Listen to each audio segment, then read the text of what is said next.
Here is a question. Read it carefully and think about the answer. Let us solve it step by step. Let us begin solving this step by step. Identify the starting material. 1,2-dibromopropane is CH3, CHBr, CH2Br. Moving on to the next step.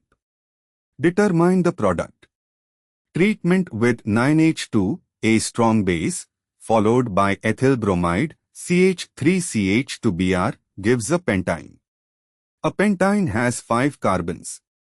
Starting with 3 carbons, propane backbone, and adding an ethyl group, 2 carbons, gives 5 carbons total, consistent with a pentyne. Moving on to the next step. Reaction with NaNH2, dehydrohalogenation. NaNH2 is a strong base that promotes elimination of HBr to form alkynes. First equivalent of NaNH2 eliminates HBr from 1,2-dibromopropane to give an alkenyl bromide, vinyl bromide, specifically CH3, CBr is equal to CH2 or CH3, CH is equal to CHBr, a 1-bromo or 2-bromopropene. Second equivalent of NaNH2 eliminates a second HBr to give propyne, CH3CCH, a terminal alkyne. Third equivalent of NaNH2 deprotonates the terminal alkyne CH, pK-25, to form the acetylide anion CH3CC, Na+. NaNH2, pKa of NH3-38, is strong enough to deprotonate terminal alkynes. And for the final step, alkylation.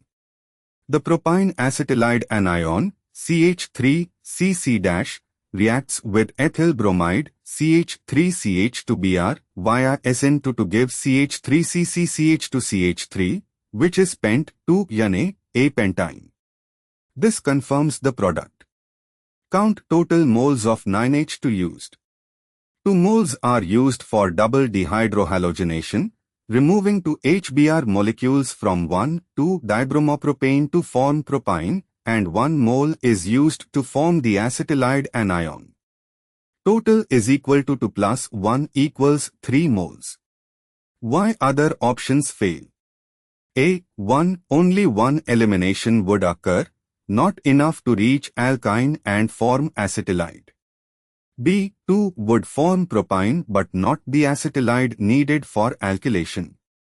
D. 4 excess beyond what is needed. Only 3 equivalents are required for this sequence. Therefore, the correct answer is C. Therefore, the correct answer is option C.